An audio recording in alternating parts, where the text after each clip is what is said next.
money in itself does not change things. Yeah. People change things. The beauty about nonprofits and these people working in the community is they are dedicating their true natural resource to the problem, which is time.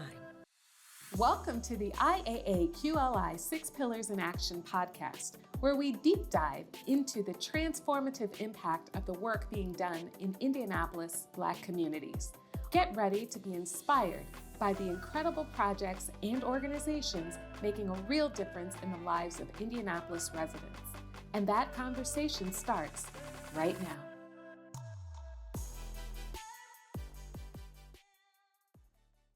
Welcome back to another episode of 6 Pillars in Action podcast. I'm your host, Samantha Douglas, and as always, we are taking an in-depth look at the incredible work of the IAAQLI, or the Indianapolis African American Quality of Life Initiative. Today, we are here with Leslie Andrews from National Urban League. Welcome. Good morning. Good morning. So before we get into, everything else, I just wanted to know, tell us a little bit about yourself and your role at the National Urban League. So I have been in this type of work for 25 years, and this type of work being social justice, corporate giving, philanthropy, fundraising.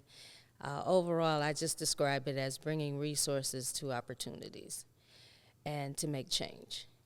And I've been doing that for quite a while. My background is all things black and brown. Okay. I'm a graduate of an HBCU, Spelman College.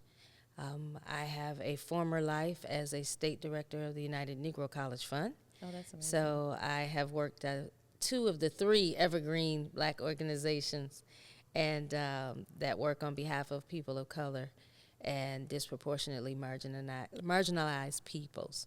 So the work is very purposeful.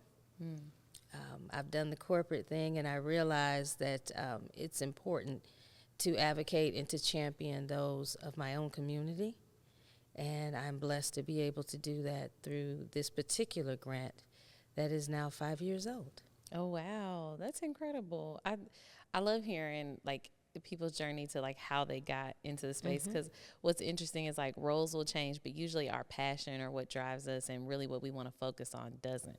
No, and I'm easily bored, so redundant work would never work for me. Yeah. It's really about the things that require the courage to stand up for those, and this goes all the way back to elementary school. I was always standing up for the kid that was being bullied or picked on, even though I was probably about 5 feet if at best. Yeah. But, I always had that fight in me on behalf of others. Little did I know that would manifest and evolve into advocacy on behalf of communities.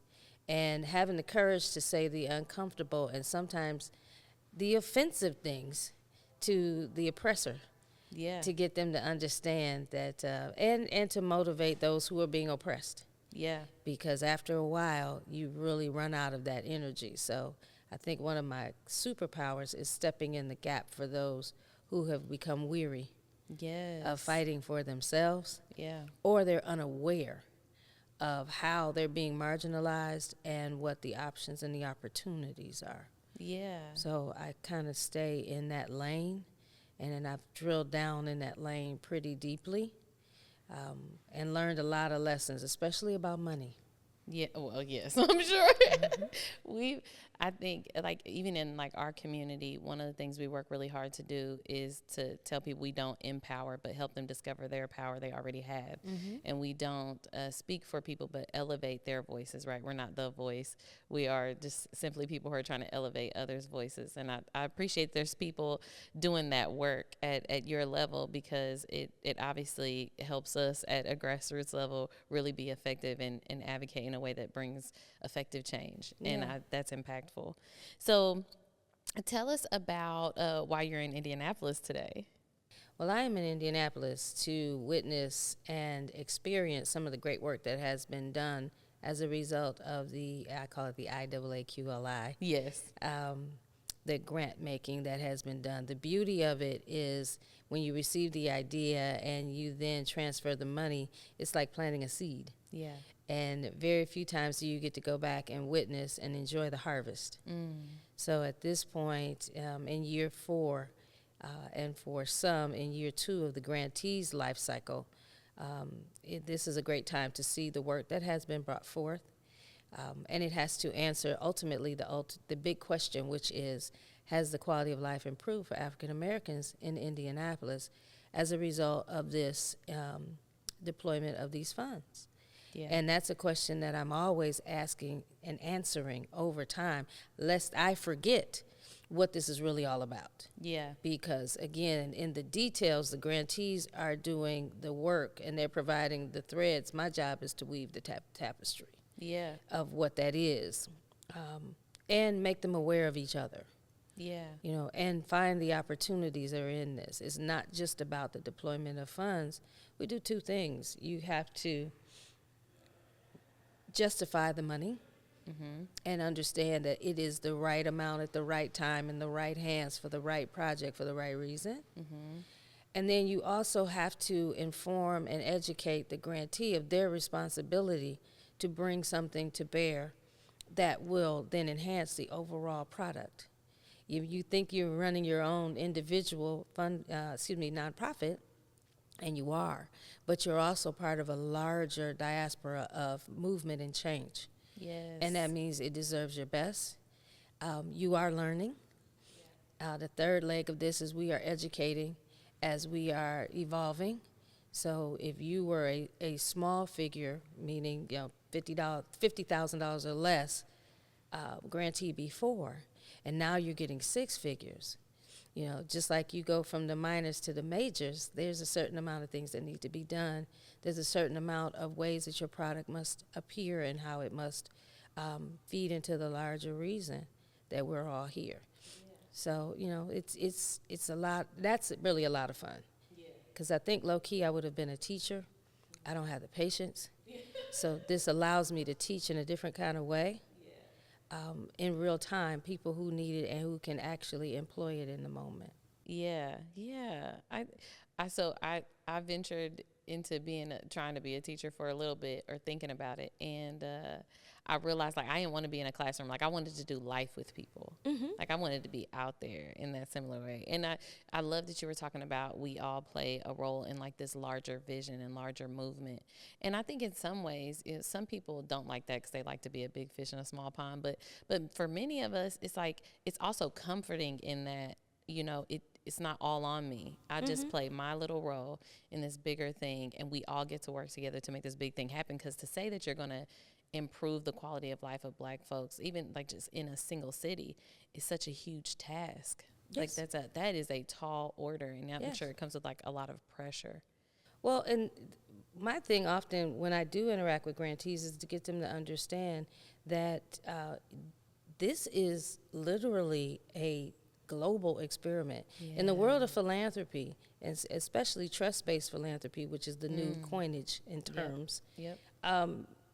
it's a lot to just give you the money and say, hey, you go do it, and we trust that what you bring forth will be a direct response to what you say your needs are. So we have to trust that you even know what your needs are. Yeah. And we have to trust that you and or the folks selected are the ones to actually address those needs effectively. And then we have to also trust that when those needs are addressed, the very reason that the money was given will be achieved. Because the rest of the philanthropic community is watching this, because this is the reverse of how philanthropy has traditionally been done, and is definitely the reverse of how Lilly Endowment has done it in that sense. So they're trusting us nationally to be able to oversee what's happening locally, and I would venture to say through my visits that most people in Indianapolis aren't accustomed to being this type of focal point. I don't even think they realize the scale. We don't want to scare them, but yes, this is a larger thing that is happening in scale. Yes. For a certain group of folks in a large city. This is not the biggest, but in a fairly large city, there's a lot of politics around it. I was going to ask about that. There's a lot of politics around it. Yeah. There's a lot of politics on every level around it. But more importantly, it's you don't drill that into the grantees too much, because you want them to stay focused on what they proposed. Right. But you do remind them that, hey, You are a part of something larger, so your reporting needs to be clear and on point. It needs to be a story that I can take back to New York and then give to my VP, my EVP, and our CEO, and then he can tell the board. Yeah. Because everyone has been interested in this from day one. So tell me about, like, how does your role as a National Urban League extend to this partnership with IAAQLI? So I was specifically hired for this. My background of both corporate giving and fundraising, and also overseeing large sums of money. So my main role, and I'm always careful when I use this language because it just makes me sound big dog, but I guess that's what it is. Okay. My specialty is I raise 6, 7, 8, and 9-figure gifts. Yeah. And that's just a different type. It's called a major gift officer. So it's just a different hybrid of experiences, and I just happen to have them. I've also been on both sides of the ledger, meaning I've been that grantee, so I understand and can respect what goes into having a small shop trying to raise funds and function. And then now I'm in this other role where I have to talk with people with large sums of money to manage their expectations. Yeah. You know, because they're in a I would say in a consumer-driven kind of world, we think money changes everything. And money itself changes nothing. Yeah. You cannot legislate behavior. Yeah. And you can't buy behavior. Yeah. You can buy temporary compliance. So if you really want to change something, the mindset is the first thing. The money comes after the mindset. Yeah. And when you're talking about corporations and foundations and entities that are funded just to turn around and get out and make change, I have to then talk to funders and say, you want real change or perceived change? Man. Which is two very different things. I can give you something for your annual report, but if you hang around long enough, I can show you something that'll change your life. Yeah. So I had that unique skill set. And then I also had the passion for this type of work. I'm not an office person. Yeah. The key to success at this stage in my career is to understand who I am and who I'm not and fight for it. I'm not an office person. I'm not an 8 to 4 person. And knowing that, you know, if you need someone you need to watch and you need them to check in and check out, then this probably wouldn't be the space for me. Yeah. I'm to go in and sit with the person and hold her baby while she finishes her paperwork. Yeah.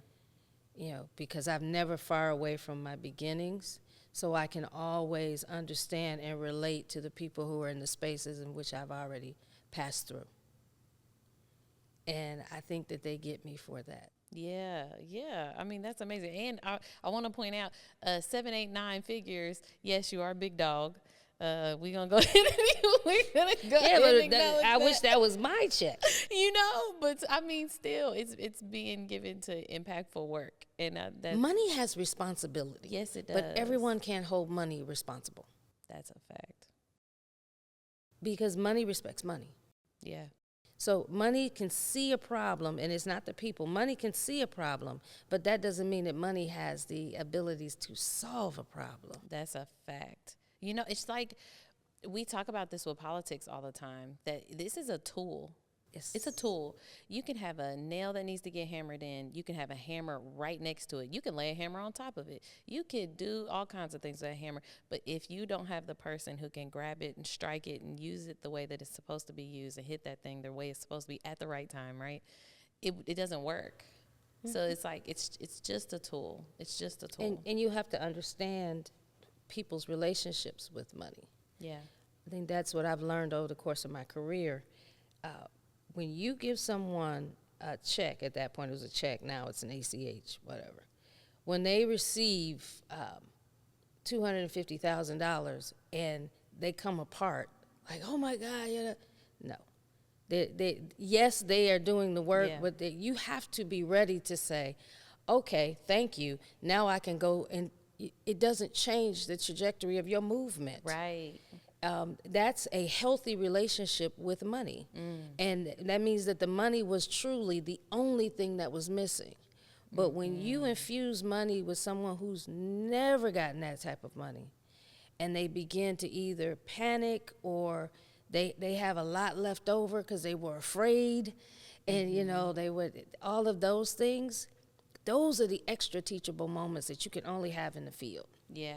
You know, if somebody has 90% of their money left and they 18 months into their program, I don't think it's because they didn't do what they said they were going to do. They're afraid oftentimes to either admit that what they thought they were going to do, they can't, and they need to pivot. They don't have permission to pivot. They don't have the courage to pivot.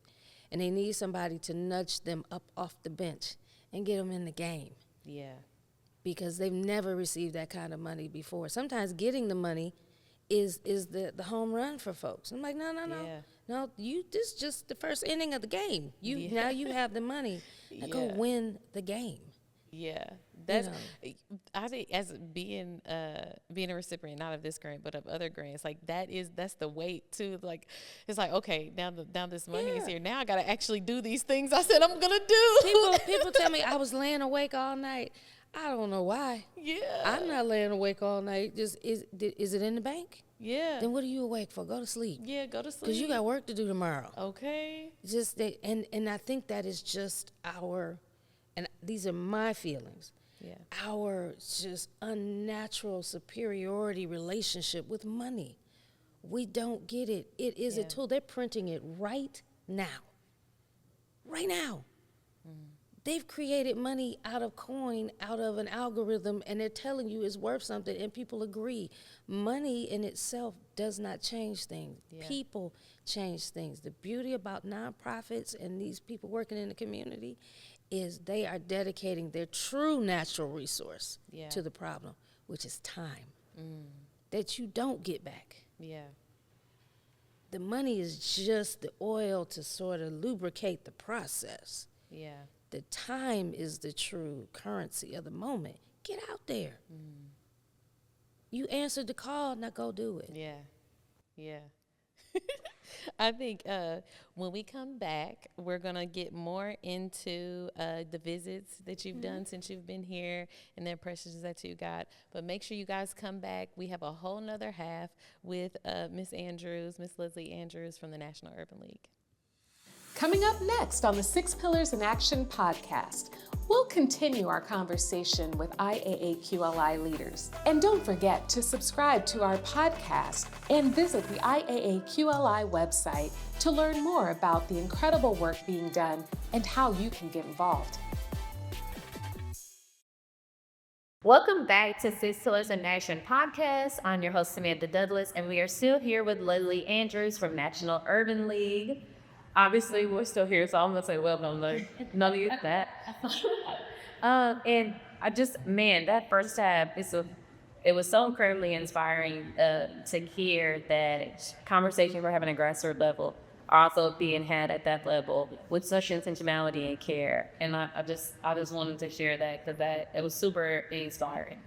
And it's important. I think we often believe that we're the only ones that see what's going on. And when I'm in those conversations, I really require that we spend as much time on the solution as we do naming the problem, right? Because we're all going to see a different subset of problem. Yes. It's almost like if you lay back on the grass and you look up at the sky with your friends, everybody can see something different. Mm-hmm. But ultimately, they will see the sky. Yeah. My question to those is, yes, for see the sky, now what part of the problem are you going to address? That's one of a couple of really big pet peeves of mine, is everyone believes that they own the problem. Yeah. There's that little nuance, that little corner of the problem is going to birth some type of major solution. And the reality is, naturally, you should go and look for collaborative partners. Mm-hmm. But what I'm learning over the years is that we're not taught to collaborate. We are taught to achieve based on our own merits. Well, that's ridiculous. That is ridiculous. Collective economics do not depend on individual merit. Collective economics, collective solution. Because we're all experiencing a problem in some form or fashion. And that's the other thing. What's happening on one side of the city may not be the same thing happening on the other side of the city in the same mouth. Right. So we should come together and compare those and then begin to crack solutions and bring people together. Yet everybody wants money to address their corner. And they somehow want those who are in the funding community to see a big picture. Yet, how can you pay a big picture when you're focused on your little bitty corner? Yeah. And you swear that is the answer. And you cannot disabuse people from this idea that they, with just a little bit of money, can solve something that has been around forever. Yeah, that we had, the pastor locally that said everybody thinks they are their solution rather than a solution. Yes. And so by word, you're not here for. We all think our problem is the problem that needs to be solved, but it's like no, it's actually abundance, and we have to figure out collaboratively how that works to solve this. To ultimately, we talked about before, we're the quality of life of Black folks, and that's like that has to be the goal at the end of the day, and that's the goal that we have to acknowledge all the different ways that this has to happen, all the different ways, and I don't want to make this the angry set. Yeah, but challenge number 2. Stop beginning with the problem. How do you want to see your community? Yeah. What is your comparative analysis as to, well, if they had 10 of those, what we have 10 of those? If that is the way that you are constructing your beliefs, okay, fine. But can we all agree on a set vision for that particular community? Now, we will focus on the geography and the history of the geography, why some neighborhoods are forced together in name and in recognition, and how they had been recorded in history. But what's the quality of life neighborhood by neighborhood? Yeah, and who decided that fault? Did I call Sam and call the people say, listen, I don't really care that much. I don't have children, so I'll leave the schools to the parents. But I do have a certain diet, so I would like to have fresh fruits and vegetables. And I would like to have access to a certain type of workforce because I don't want to cut my lawn and I don't want to, I need some entrepreneurs. I can decide that.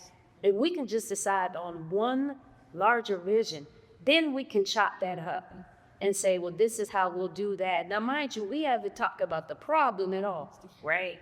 Right? I think we are truly, truly too addicted to the concept of problem solving.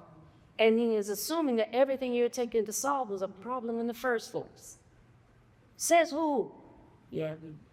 How about you be solution-based and then stand for and accept nothing less? Yeah. The last thing is, for me, that just, do you really know how to be your own champion and advocate? And do you do that as much as you do about complaining? Because complaining is not advocating. Complaining is lying. Complaining is restating the problem with emotion to whomever will listen. And it's usually someone who cannot help you solve the problems. Advocating is understanding the solution you want to bring forward, understanding the obstacles, and then talking about it to someone who can do something about it. Yes. I cannot hear no for someone who was never, ever able to say yes. And then do you have the courage to stand 10 toes down and take 6 no's before you get that first yes? Yeah. Or the patience to build the relationship that it takes to get it yes. Yeah. Yeah. Or understand and own that you may not be the person to get the yes. Yeah. I'm a particular taste. I am what I like to say a closer. Now I'm gonna go ahead and say we've agreed that this is the solution. Now let's get to how we want to do this and what's palatable from a financial standpoint. But if you want somebody to keep explaining to you over and over and over again because you're nervous, I'm not the first. Right. And knowing that is my job to go get the person. Yeah. It's my job to collaborate with someone whose strength is the depth of education that is necessary to make someone with money comfortable with the solution. Right. I'm to present the solution, get details, cut the check, follow through on the actual performance, And then let's talk about evaluating what we really actually do. Yes. But I see a lot of people in the communities that I can visit that think that their problem is the only virtue. And they don't understand that even though they may be experiencing problems, they may not be the person to bring forth the solution. Yeah. That's and then how do I cross-reference? And knowing that, well, how do I know how to move? Yeah. Right. So when you came here, you visited a lot of like grantees and organizations and programs. What was some of your takeaways from those visits? Like when you think about these things, and then when you can go out here and experience the grantees, what are some of the things that you'd say? Money brought them to the table, but mission will actually determine their value. Everybody wanted to hear about the money. And the reason that set off all my red flags is just what I said before. If money can solve it, it really is not a problem. They print money right now. Money is what you believe is one of the tools to solve it. So the difference between round 1 and round 3, especially grantees who were in both, is night and day. Because I believe that in round 1, they truly were just subscribed to this belief that if we give them money, they'll be able to do these magnificent things, which is fine. But by round 3, they recognized that the money itself became a part-time job. Yes. Managing and deploying the money itself, it changed how people in communities saw them once they were announced to be a grantee. Yet now the people who used to commiserate with you and align with you, who didn't get the money, are now looking at you like, you over there. You're an outsider. Yeah. Because you can no longer commiserate about the problem, you now have a tool to solve it. So now the responsibility on you, especially you work in similar fields. Yeah. I learned also through the rounds that everybody didn't realize, many of them didn't realize that what they believed just wasn't true. They had totally misdiagnosed the problem.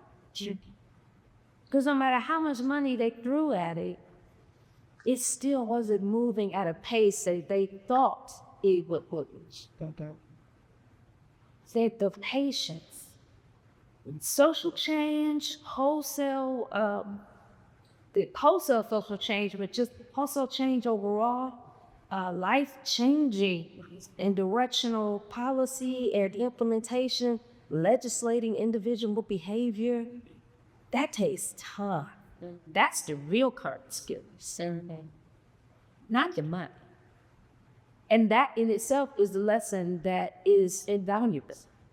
Are you seeing organizations? One of the things that I love to see is folks who they set out to do one day, or once they got into it, it's like, oh, that's not the thing. But they can pivot. They can be fluid enough to change their approach to make sure that they can be what that problem needs, or whatever their community, Tennessee organizations that have been able to do that through this process. I have, and I'll tell you a couple of key factors that I think characteristics that they have in common that make them very successful at doing that is one, they live the product. Like you don't drive in from the suburb to go leave this organization because you used to live in that community, right? You still do live in that community. So you live the problem. So real time pivoting is essential to your own well-being, your family's well-being, your neighbors' well-being. The people know you, so the expectation is clear. Okay. Those who also know how to pivot in that time, they understand the importance of the moment. Like, hey, we may not ever get this ever again. Yeah. We have to get there or get somewhere near there at the appointed time. So they have urgency around it. You know, are you serving the problem or are you really trying to solve the problem?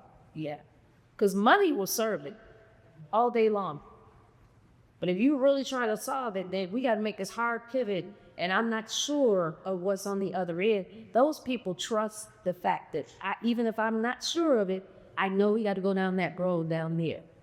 Right. And they can inspire others to go with it. Those are the people that make that successful pivot. Others, they tend to hide, and the hiding really are the ones, I believe, that they still have a majority of their money left. Like they're afraid to do something. They're afraid to make mistakes. Mistakes of education. Yeah. I will never find somebody that's afraid to make mistakes. That's crazy. Like, then the money is just gonna sit in your account for 2 years. And you can say, I had the money, but I didn't get it done. Is that the narrative you want? Yeah. Or that I tried something and it didn't work, fight away, and I thought it would, but now I understand way forward, and I need to be funny for that way forward. It's kind of like the parable of talents. Absolutely, the one that the buried, right? Yes. A buried. Listen, I got the same thing that I can return, but I didn't give you that for the same thing. Yeah, and I'm shocked at how, this is my opinion, how, I almost hate to say it because I don't know it to be true, it feels like people really don't talk. Because when you start looking at grant reports and start talking to the grantees, you realize there's so many people replicating efforts and doing the same thing. And I'm like, why are we spinning all these wheels individually? To make a car roll, all wheels have to go in the same direction. Yeah. So if it's homelessness on the east side and it's homelessness on the west side, then when are we going to the Indiana General Assembly as a collective and saying, here's what we know. Now we want to understand what you're going to do, right? Here's what we need and here's what we will accept. But you got people working on the same problem in different pockets of the city. Yeah. There, you know, what's so interesting about that is there's people in our city who can flat out tell you need 100,000 affordable rentals, which would set people ablaze. But it's thinking about housing as a human right, rather than just a means to build wealth. And like at the stepping stone, right? But we had that there. We know that Indianapolis needs 100,000 affordable rents, and yet he's still like are not doing that. It is frustrating. Like, yeah, you do wonder, are you talking here? The people who are doing the numbers, the people who are doing the work. Are you guys kidding me? But I guess before we leave here, I wanted to ask you: is there one story in particular that you remember that really stuck out to you, or that was particularly inspiring for that? You just know that it's gonna do well. The one that still remains with me is the bodega. I believe it was Cleo's bodega. And the reason that stands out is in its three very quick parts. Number one, when we saw it on paper in New York, it was related directly to a bodega in New York. Well, that is not a positive correlation. Because bodegas in New York do all kinds of things. Above and beyond the seats. Correct. So we were like, what is a bodega doing in Indianapolis? And I will judge it. Which is the one thing I am absolutely not allowed to do, but I fall into the trap every time. Because I need to understand, and that lines of understanding and judgment is very thick. So once we got the bodega, but we went ahead and put the recommendation. So when I went to see it, it was not what I think to be a bodega. Not what I initially speak. It was a vital, essential employer. It was an answer to a food desert. It was a symbol of what can be done positively in a community. And it was literally a sort of a marketplace for things for other people. And that was not the vision that I had. So I had to spread my own hand in because I could judge it to be one thing, but I was blessed to ultimately find out that it wasn't that. It meant something else. So it expanded my ability to understand what one building can do to an entire neighborhood. Yeah. And in the last part of the story is while we were in there, I saw a painting that spoke to me, and I asked, if you say it's for sale. And she said, well, let me call the artist. And it's in behind the counter, followed the artist. And she relayed to her, yeah, I will sell it for whatever because I'm done. because nobody, I'm not Sunday, they whatever. And I was like, no, ask her what she wants. Because in that moment, I get to be able to get exactly what you need for this. Because I told her, don't give up. Yeah. Do not bail out on your gift just because it didn't arrive in a time frame that was conducive for you to believe. Yeah. Believe anyway. I'll buy it. And I'll pay whatever dollar figure you want for it. And I did, and it sits in my office, and it actually sits in such a way that when I'm on Zoom, you should see it behind me. But when I walk in my office, it just reminds me, because there are times where I get frustrated and I want to quit as well. So this whole initiative is also reminding me of my purpose and my work. And it is those minuscule moments where I can then give her on that day, let me give you $100 for your gift, and still consider it of ours. Yeah. Not because I don't value your gift, but because you were about to give up on their gift. That will always. Yes. Oh my God. It's so beautiful. It's been one of the best interviews we've done. Such a beautiful. But anyway, so I guess the leaving here to what is there a way people can get connected to like the National Urban League, or is there a reason to, like, what could people do? So we are a national office of 92 affiliates. All work, all connections, all resources come through our affiliates. Right. So in this particular area, it would be the Indiana Urban League. Yeah. That would be the way to access anything that we would have. Now, nationally, you can follow some of the advocacy and equitable justice work, the voter registration work, and those kinds of national rollout programs. You can always get that at nul.org. But as far as in your local community with resources and deploying of national programs in the local community, you would go through the Indiana Urban League. Wonderful, wonderful. Thank you so much for being here with us today. This has been incredible. Thank you for having me. Yeah, thank you. And thank you all for joining us today for another episode of Six Pillars in Action podcast. Make sure that you like, share, subscribe, comment. Make sure that you follow us on social media. Usually it's always at IAAQLI, but I'm sure they'll put that on the screen. Until next time, thanks. We hope you enjoyed today's Six Pillars in Action podcast and learned more about how the IAAQLI funding is impacting our city. And remember, to stay up to date on what's happening with IAAQLI and the Six Pillars in Action, subscribe to the podcast in Spotify, Apple Podcasts, and Google Play. You can also check out the Six Pillars in Action newsletter, blogs, and other videos on our website at IAAQLI.org. Until next time, let's continue to celebrate the power of transformation. See you next time.